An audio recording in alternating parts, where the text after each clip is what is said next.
নমস্কার, নিউজ প্রাইমে আপনাদের স্বাগত। আমি সঞ্জয় রয়েছি আপনাদের সাথে। যে কোনো জিনিস যখন সাধারণ থাকে তখন কারোর দৃষ্টি যায় না, কিন্তু সাধারণ থেকে যখনই কোনো জিনিস অসাধারণ হয় অথবা ব্যতিক্রমী হয় তখনই সেটা খবর হয় বা খবরের শিরোনাম হয়। সেটা রাজনৈতিক হতে পারে, সামাজিক হতে পারে, সাংস্কৃতিক হতে পারে, ক্রীড়া হতে পারে, জীবন জীবিকা হতে পারে, বিনোদন হতে পারে, যে কোনো কিছু। আজকে এমন একটা ব্যতিক্রমী চরিত্রের কথা আপনাদের শোনাবো এবং তার সাথে আপনাদের পরিচয় করাবো এবং আমরাও কথা বলবো, যিনি আদতে উত্তরবঙ্গের মানুষ। শিলিগুড়ি ডন বস্কো থেকে পড়াশোনা জীবন শুরু। পরবর্তীকালে তিনি কলেজ জীবন শেষ করে তিনি ইনস্টিটিউট অফ হোটেল ম্যানেজমেন্টে, সেখানে hotel management, catering, technology, additional nutrition ইত্যাদি, ফিনান্স ইত্যাদি ইত্যাদি বিষয়ে তিনি বিভিন্ন ডিগ্রি অর্জন করেন। তার পরবর্তীকালে তিনি মাদুরাই ইউনিভার্সিটি থেকে এবং বিজনেস ইংলিশ সার্টিফিকেশন ডিগ্রি অর্জন করেন কেমব্রিজ ইউনিভার্সিটি থেকে। এগুলো পর্যন্ত ঠিক ছিল। এরপরে শুরু হলো তার কর্মজীবন। কর্মজীবনে তিনি প্রথম হসপিটালিটি ইন্ডাস্ট্রিতে পদার্পণ করেন। এই হসপিটালিটি ইন্ডাস্ট্রি যে পদার্পণ করার তার প্রথম মাইলস্টোন হচ্ছে জেডব্লিউ মেরিয়ট, গোয়া, মুম্বাই ইত্যাদি। পরবর্তীকালে হায়াত। বিভিন্ন এই হোটেল ব্যবসার সাথে যুক্ত হওয়ার পর থাকার সঙ্গে সুবাদে পরবর্তীকালে তিনি একজন সিনিয়র ফ্যাকাল্টি হিসাবে IIHM এবং IAS এ তিনি যোগদান করেন। বেশ কিছুদিন করার পর তিনি একটু শিফট করেন, তার কারণ ওই যে অসাধারণ বা ব্যতিক্রমী ভাবনা, তিনি পদার্পণ করেন ফিনান্সিয়াল জগতে। সেখানে আবার তিনি ম্যাক্স নিউ ইয়র্ক লাইফে তিনি উচ্চ পদে উল্লেখযোগ্য ভূমিকা পালন করেন এবং তার কর্ম সেখানে কর্মের স্বাক্ষর রাখেন। পরবর্তীকালে এজিয়ন রেলিগেয়ার, যেটা টাইমস অফ ইন্ডিয়ার একটা গ্রুপ, সেখানে তিনি এক উল্লেখযোগ্য ভূমিকায় অবতীর্ণ হন।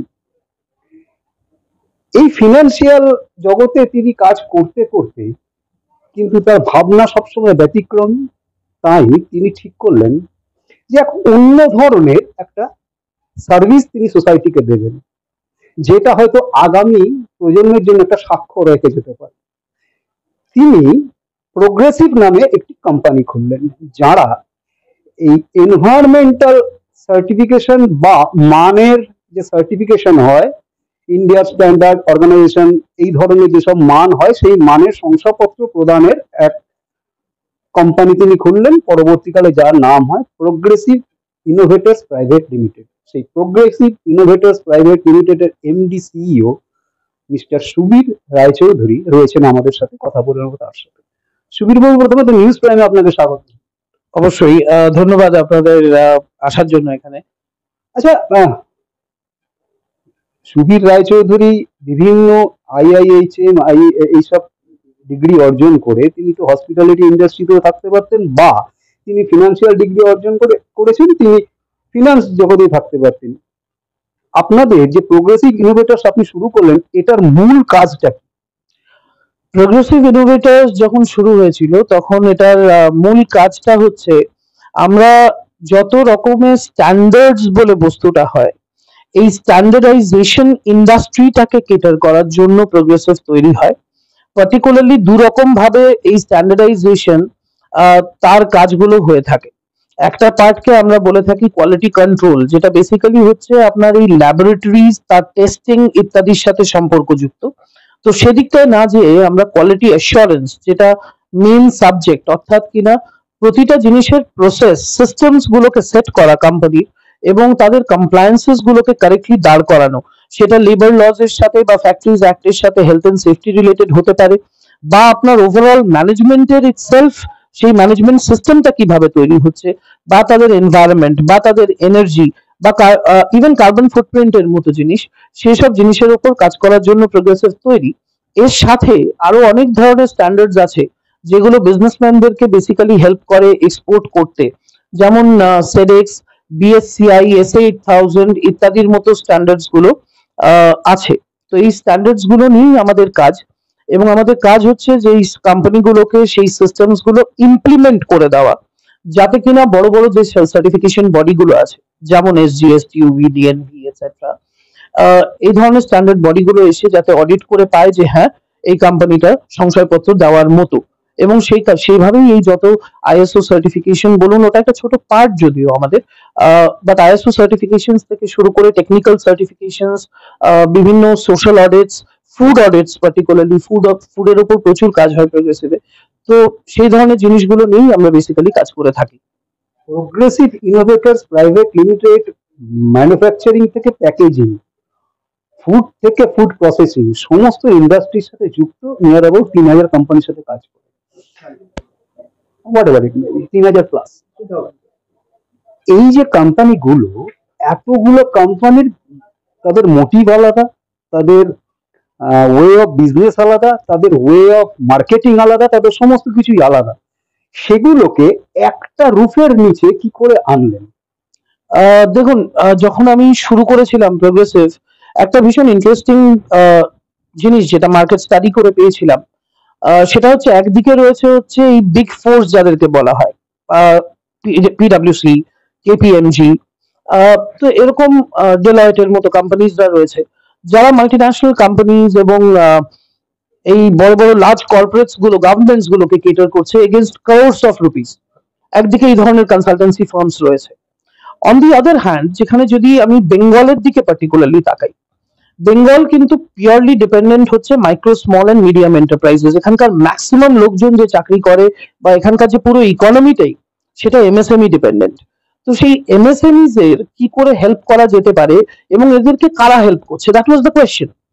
এই এমএসএমই দেরকে দেখতে পেলাম যে তারা হেল্প করছে, তাদেরকে যারা হেল্প করছে তারা মোস্টলি সিঙ্গেল পার্সন ইন্ডিভিজুয়ালস, যাদের না আছে একটা স্ট্রাকচার্ড সেট আপ, মোস্টলি হয়তো একা বেরিয়ে কোনো মতে একটা কাজ করে, বা অনেকে আছে যারা হয়তো একজন দুজন লোককে নিয়ে ছোটখাটো একটা কিছু কাজ করার চেষ্টা করছে, যাদের ইন্টেন্টটা হচ্ছে কোনো মতে একটা সংশয়পত্র যদি পাইয়ে দেওয়া যায়, তা কোম্পানিটাকে হেল্প করবে, কোম্পানিটাকে আরো গ্রো করতে সাহায্য করবে, সেই ইন্টেন্টটা কোথাও একটা ল্যাকিং দেখেছিলাম। সেই জায়গাটা থেকে প্রোগ্রেসিভ ইনোভেটরস বা প্রোগ্রেসিভ অ্যাসোসিয়েটস, সেই সময় আমরা যখন পজিশন করি কোম্পানিটাকে, পজিশনটা করাই হয় হচ্ছে এই দুটোর মাঝখানে। এবং সেই দুটোর মাঝখানে এটা করতে যে যেটা দেখলাম, সেটা হচ্ছে এই যে প্রচুর কাস্টমার তাতে সাড়া দিল যখন আমরা এটাকে একটা কর্পোরেট স্ট্রাকচার দিলাম। আমরা সেটাতে আজকের ডেটে একটা প্রপার কাস্টমার সার্ভিস মেকানিজম, আজকের ডেটে প্রতিটা জিনিস যেখানে কাস্টমারের সাথে ট্রান্সপারেন্টলি শেয়ার করা হয়, কাস্টমার দেখলো যে না, প্রতি মানডে যখন আমি আমার প্রজেক্টের আপডেট পাচ্ছি, এত কিছু, যেখানে আমার একটা গোটা টিম আছে আমাকে সার্ভিস দেওয়ার জন্য, রেগুলার সার্ভিস পাচ্ছে, আস্তে আস্তে লোকের মুখে মুখেও তো ছড়িয়ে যায়। সেই জন্য হয়তো আজকের ডেটে আমরা সুদূর গুজরাট থেকে বলুন বা বম্বে থেকে বা মধ্যপ্রদেশ, উত্তরাখণ্ড, সেই সব জায়গা থেকে, ইভেন আল্ট্রাটেক সিমেন্ট থেকে আমরা কলস পাই ডিরেক্টলি, যে আপনারা এসে আমাদের কাজটা করে দিয়ে যান। এই যে আপনি বললেন, আমি এই প্রশ্নেই আসছিলাম আপনার কাছে, যে micro, small and medium entrepreneur, MSME sector, এই সেক্টরটা হচ্ছে সবচেয়ে বড় সেক্টর, যারা ভারতবর্ষের অর্থনীতি 20% বিলং করে। এই যে সেক্টরটা, এই সেক্টরটাকে আপনারা ডাইরেক্টলি, এই সেক্টরটার জন্যই আপনারা প্রোগ্রেসিভটা শুরু করেছিলেন আপনাদের দৃষ্টিভঙ্গি থেকে, যে এই সেক্টরটাকে কারা কিভাবে আমরা কোঅপারেট করতে পারি, হেল্প করতে পারি। সো এই হেল্প মানে সেক্টরটা আপনাদের কাছে অ্যাপ্রোচ কিভাবে করবে? যে কোনো একটা নতুন একটা এমএসএমই খুললো, সে একটা মুদ্রা লোন পেলো, এমএসএমই সেক্টরে প্ল্যান প্রজেক্ট জমা করলো, সে একটা মুদ্রা লোন পেলো, সে এমএসএমই সেক্টরে একটা চালু করলো। How can they approach to you, এবং আপনারা তাদেরকে সার্ভিসটা কিভাবে দেবেন এবং কি সার্ভিস দেবেন?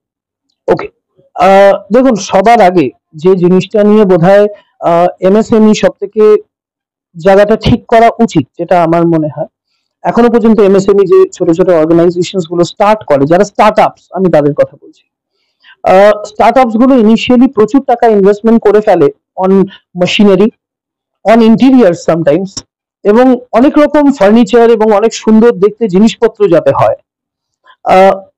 যেটা ভুলে যায় এমএসএমই, সেটা হচ্ছে প্রসেসটার উপর কাজ করা, যে আমার কোম্পানি চলবে কিভাবে, আমার পারচেজ ডিপার্টমেন্টটা কিভাবে কাজ করবে, আমার স্টোর ডিপার্টমেন্টটা কিভাবে কাজ করবে, আমার প্রোডাকশন ফ্লোরটা এক্স্যাক্টলি কোন নিয়ম মেনে চলবে।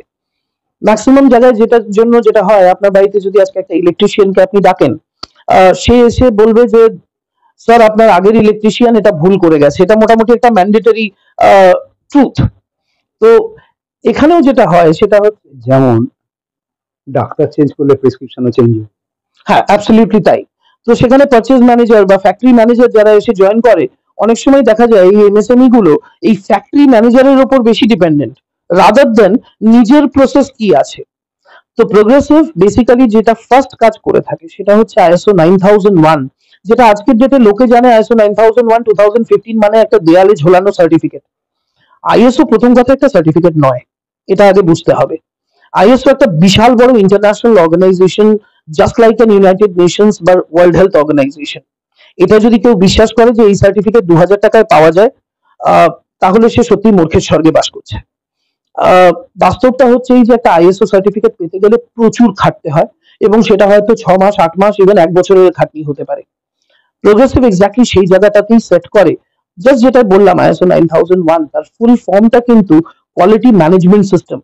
আবার লোকে আর একটা ভুল জানে যে এটার মানে হচ্ছে বোধহয় আমার প্রোডাক্টের কোয়ালিটিটাকে মানে মূল্যায়ন করা হলো। না, এটা ওয়ার্ডটার মধ্যেই আছে হচ্ছে ম্যানেজমেন্ট সিস্টেমের কোয়ালিটি। তো অর্থাৎ আপনি আপনার ম্যানেজমেন্টটাকে কত স্ট্রংলি দাঁড় করিয়েছেন, যে প্রতিটা লোক কতটা অ্যাকাউন্টেবল, কতটা ট্রেসেবল প্রতিটা জিনিস। যে আজকে যদি আপনার প্রোডাক্টের মধ্যে কোথাও কোনো কাস্টমার ভুল বের করে থাকে, তাহলে সেটা কোন মিস্ত্রি তৈরি করেছিল বা কোন ভেন্ডর কি ভুল সাপ্লাই করেছিল যার জন্য এটা হয়েছে, সেই জায়গা দাঁড় করানো। এটা অবভিয়াসলি অনেক বেনিফিটস আছে, যেমন রিজেকশন পার্সেন্টেজ কমানো। রিজেকশন পার্সেন্টেজ কমালে পরে অবভিয়াসলি ওনারের পয়সা বাঁচে। অর্থাৎ আপনি যেটা বলতে চাইছেন সার্ভিলেন্স, এবং সার্ভিলেন্স সেটা যদি সঠিক হয় তাহলে ম্যানেজমেন্টও সঠিকভাবে চলবে এবং টোটাল ব্যবসাটা সঠিকভাবে এই চলবে। সার্টিফিকেশনটারই নাম হলো এই সার্টিফিকেশনটারই নাম হলো কোয়ালিটি ম্যানেজমেন্ট সিস্টেম, কিন্তু আনফরচুনেটলি লোকে জানে ওটা একটা সার্টিফিকেট। তো এমএসএমই ফার্স্ট উদ্দেশ্য হওয়া উচিত, আপনার কোয়েশ্চেনটায় ফিরে যাই, এই পার্টিকুলার স্ট্যান্ডার্ডটাকে পারফেক্টলি ইমপ্লিমেন্ট করা, সার্টিফিকেট করা না, ইমপ্লিমেন্ট করা।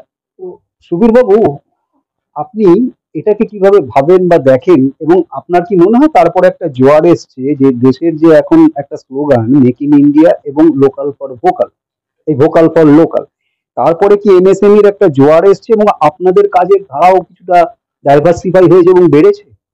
আমরা যখন শুরু করেছিলাম এটা 2014 সালে, 2014, 15 বা 15-16 যখন আমি স্টার্ট করেছিলাম, আমি একদম শিওর ছিলাম যে এটা আজকের বিজনেস নয়, এটা নেক্সট 40 বছর, নেক্সট 50 বছরের business, because India manufacturing hub হতে চলেছে ভারতবর্ষে, সারা পৃথিবীর। এবং ইন্ডিয়া সেই জায়গাটায় আস্তে আস্তে যে যাচ্ছে উইথ আত্মনির্ভর Bharat, with make in India, আপনি একদম ঠিক জায়গাটা পয়েন্ট আউট করেছেন। আজকের ডেটে সত্যি কথা বলতে আমাদের হয়তো মার্কেটিং কম করতে হয়, অন অ্যান অ্যাভারেজ দিনে 2-3টে কল হয়তো আমরা ডিরেক্টলি নিজেরাই পাই যে আমাদের এই জিনিসটা করতে বলেছে। একটা জিনিস যেটা ভীষণ ইন্টারেস্টিং হয়েছে, যেমন গার্মেন্ট ইন্ডাস্ট্রির কথা বলি, বাংলাদেশে রিসেন্টলি টার্মোয়েল গুলো হওয়ার পর বাংলাদেশের গার্মেন্ট ইন্ডাস্ট্রি একটা সাফার করেছে। ওখানে যারা অর্ডার প্লেস করতো তারা এখন ইন্ডিয়ার দিকে হঠাৎ করে অর্ডার প্লেস করতে শুরু করেছে। বা চায়নার সাথে আমেরিকার যে ট্যারিফ ওয়ারটা চলছে, তার ফলে প্রচুর কোম্পানি যখন ইন্ডিয়ার দিকে ইনভেস্ট করছে, এর ফলে কি হচ্ছে, এই বড় বড় কোম্পানিগুলো যখন এখানে আসছে, তাদের বাই প্রোডাক্টস বা তাদের ছোট ছোট পার্টস গুলো কিন্তু ম্যানুফ্যাকচার হচ্ছে এই কলকাতা বা হাওড়া বা হুগলি বা 24 পরগনার মতো জায়গায়। এবং সেখান থেকে তখন অটোমেটিক্যালি ওই ম্যানুফ্যাকচারার গুলো যারা বড় টপ লেভেল ম্যানুফ্যাকচারার্স, তারা কিন্তু বলছে যে দাদা আপনি এই সার্টিফিকেশনটা না করালে কিন্তু আমি আপনাকে অর্ডারটা দিতে পারবো না।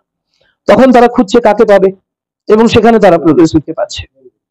এই যে আপনি বললেন, এটা একটা দিক। এমএসএমই যারা রেজিস্টার তারা তো রেজিস্টার, একটা বিরাট অংশ আছে যেটা আনঅর্গানাইজড সেক্টর। এমন নয় যে তারা কাজ করে না, এমন নয় তারা ম্যানুফ্যাকচারিং করেন না, এমন নয় তাদের ওপর আমাদের অর্থনীতির একদম কিছুই ডিপেন্ড করে না, অনেকটাই ডিপেন্ড করে। কারণ তারা একটা আনঅর্গানাইজ বলে তারা হয়তো পিকচারে আসে না। এই আনঅর্গানাইজ সেক্টরদের বিষয়ে প্রোগ্রেসিভ ইনোভেটরস প্রাইভেট লিমিটেড কিভাবে? ওকে, এবার যদি আসি আনঅর্গানাইজ সেক্টরের যারা বিজনেসম্যান আছে, তাদের একটা বড় ইন্টারেস্টিং জিনিস যেটা আমরা মার্কেটে রিসেন্টলি খুব পরিষ্কারভাবে দেখতে পাচ্ছি, এই আনঅর্গানাইজ সেক্টর যারা শুরু করেছিল তাদের আস্তে আস্তে বয়স হচ্ছে, কিন্তু এদেরই ছেলে মেয়েরা হার্ভার্ডে পড়তে গেছে, অক্সফোর্ডে পড়তে গেছে, এডিনবরাতে পড়তে গেছে। আজকের ডেটে এরাই কিন্তু ফিরে এসে বলছে যে বাবা বিজনেসটাকে না একটু স্ট্রাকচার্ড করতে হবে, রাইট? এবং সেখান থেকে কিন্তু একটা মার্কেটে ভীষণ বড় চেঞ্জ এসছে, এবং সেই চেঞ্জটা কিন্তু খুব পজিটিভ। সেখানে কিন্তু এই আনঅর্গানাইজ সেক্টরের ওই ছেলেমেয়েরা নিউ জেনারেশন এসে বলছে যে না, এটাকে স্ট্রাকচার্ড করব, এটাকে অর্গানাইজ করব। সেখান থেকে আজকে ডেটে রিকোয়ারমেন্টস আমাদের কাছে 5S কাইজেন এমন এমন জিনিস আসে যেগুলো দেখলে পরে বা মানে সত্যি সেসব লোকজনের সাথে কথা বলে ভালো লাগে। আজকে ডেটে হাওড়ারও প্রচুর আনঅর্গানাইজ সেক্টরকে দেখলাম। আমরা আজকে লেদার ইন্ডাস্ট্রিকে দেখেছি কতটা আনঅর্গানাইজ ছিল এক সময় পার্ক সার্কাসে, আজকে ডেটে সেটা বানতলায় কতটা স্ট্রাকচার্ড। তো গার্মেন্ট ইন্ডাস্ট্রি যেটা একসময় পুরো মানে গ্রামে বাংলায় যেখানে সেখানে লোকজনকে সেলাই করিয়ে নিত 10 টাকা 20 টাকায়, আজকে কিন্তু সেসব জিনিসগুলো অনেক কমে গেছে। আজকে সেগুলো অনেক স্ট্রাকচার্ড হয়ে আরডিবি গার্মেন্ট পার্কে ঢুকেছে, পরিধান পার্কে ঢুকেছে, বিভিন্ন জায়গায় চলে গেছে। মেটিয়া বুরুজ আছে। এবার যদি আসি মেটিয়া বুরুজের কথায়, মেটিয়া বুরুজে যখন রিসেন্টলি আমি যে ওনাদেরকে এটা বোঝালাম যে দেখুন আপনারা এতদিন ধরে এইভাবে বিজনেসটা করে এসছেন, আজকের ডেটে সত্যি কথা বলতে মেটিয়া বুরুজ নিজে একটা জায়গা করে নিতে পারে পৃথিবীর মানচিত্রে যতগুলো ফ্যাক্টরি ওখানে আছে এবং যা স্কিলড ওয়ার্কার আছে, একটা ইন্টারন্যাশনাল লেভেলের জায়গা করে নিতে পারে মেটিয়া বুরুজ, কিন্তু সেই জায়গাটা আপনারা করেননি। মজার জিনিসটা কি, যখন ইয়াং জেনারেশনকে এটা বোঝানো হলো, আজকের ডেটে মেটিয়া বুরুজের one of the largest companies এর মধ্যে পড়ে DM queen, Gulnar dresses, Zaida and sons, Janjara creations. এরা কিন্তু সবাই আস্তে আস্তে মেইন স্ট্রিম এবং অর্গানাইজ সেক্টর হয়ে ঢুকছে। আপনি এটা জানলে পরে খুব খুশি হবে। সুবীর বাবু, আপনি খুব সুন্দর কথা বলেন এবং খুব সুন্দরভাবে দর্শকদের বললেন এবং আমাকে বললেন এবং দর্শকদের বললেন, খুব সুন্দরভাবে বোঝালেন। এতক্ষণ যে আমরা কথা বললাম, আমরা কিন্তু আমাদের আলোচনার শেষের দিকে এসেছি। এই যে এতক্ষণ কথা বললাম, যেই মোটো নিয়ে প্রোগ্রেসিভ শুরু করেছিল, আমরা কিন্তু এখনো সেই পর্যায়ে বা আপনি এখনো সেই পর্যায়ে যাননি বা কথাটা বলেননি যে পরিবেশ। প্রোগ্রেসিভ শুরু করেছিল যে পরিবেশে এমন একটা পদচিহ্ন রেখে যাব যেটা ভবিষ্যৎ প্রজন্মের জন্য উপকারী হবে, অর্থাৎ টু প্রোটেক্ট দা, মতলব কি বলবো এটাকে, আহ,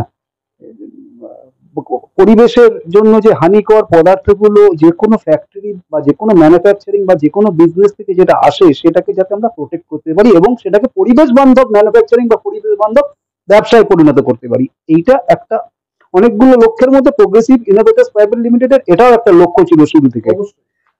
আমরা কিন্তু এখনো সেই পর্যায়ে আপনি কিন্তু আসেননি। এই বিষয়ে কতটা কাজ করতে পেরেছি এবং আগামী লক্ষ্য।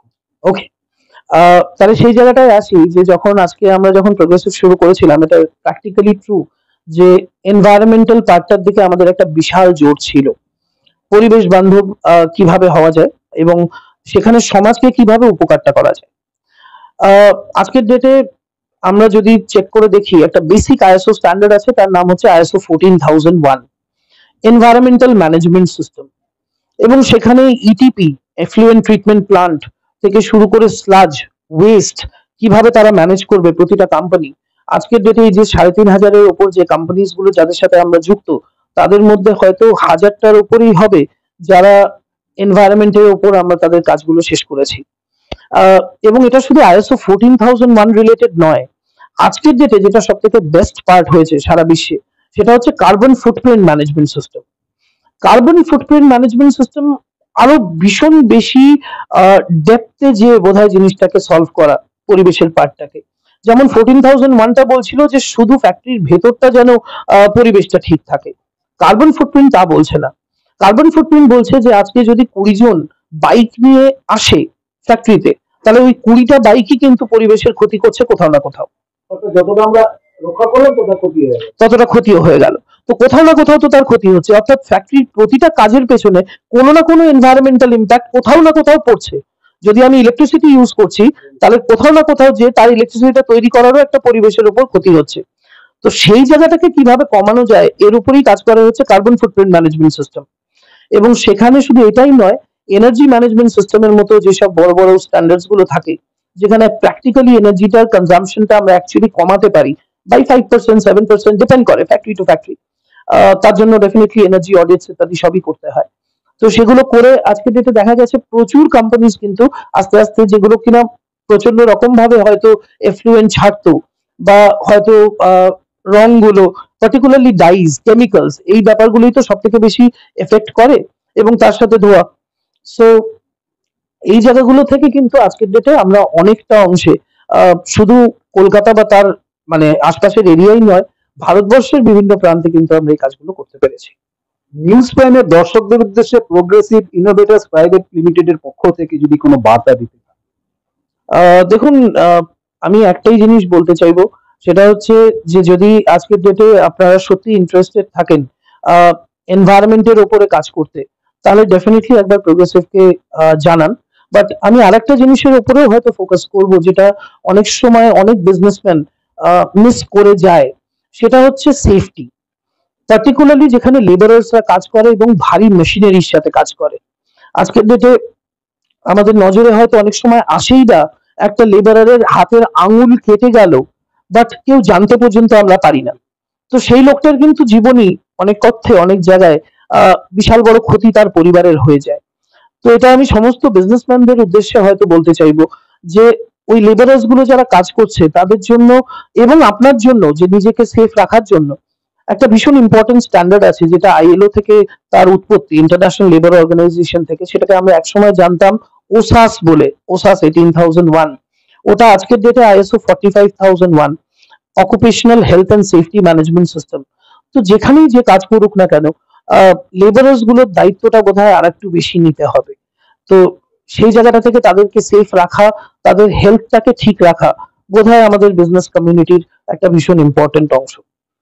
অর্থাৎ সুধীরবাবু যেমনটা জানাচ্ছেন যে ব্যবসা করাটাই বড় কথা নয়, ব্যবসার সঠিক মান উন্নয়ন করা, অর্থাৎ ব্যবসা যদি সঠিক মানগুলো মেনে করা যায় এবং সেই সঙ্গে যেটা জানাচ্ছেন যে পরিবেশ বান্ধব এবং অর্গানাইজড ওয়েতে করা যায়, প্রত্যেকটা বিষয়ে যদি সার্টিফিকেশন অর্থাৎ শংসাপত্রগুলো কিভাবে পাওয়া যায় তার কিউসি অর্থাৎ কোয়ালিটি কন্ট্রোল সেগুলো যদি সঠিকভাবে মেনটেন করা যায়, তাহলে হয়তো ব্যবসার সামগ্রিক উত্তরণ ঘটবে এবং এই এমএসএমই সেক্টর যেটা আজকে আনঅর্গানাইজড কিছু আছে তারাও আস্তে আস্তে অর্গানাইজড সেক্টরে আসছে, কারণ নতুন প্রজন্ম যে আগে লাঙল চালাতো, নতুন প্রজন্ম অন্যভাবে লাঙল চালাতে চাইছে, তারা মেশিনের মাধ্যমে লাঙল চালাতে চাইছে। অর্থাৎ ডেভেলপমেন্ট হচ্ছে, উন্নয়ন হচ্ছে, উত্তরণ হচ্ছে বিবর্তনের মাধ্যমে।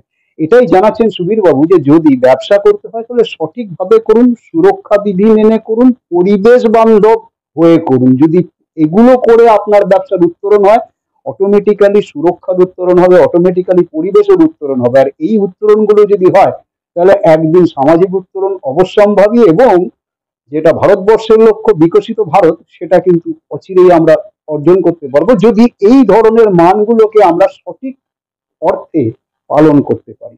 এবং তার জন্য যদি আপনাদের মনে হয়, নির্দ্বিধায় যোগাযোগ করুন।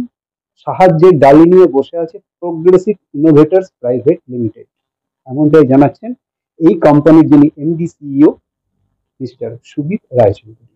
ভিডিও জার্নালিস্ট নীলাঞ্জনার সাথে নিউজ প্রাইমের জন্য সঞ্জয় সাহা।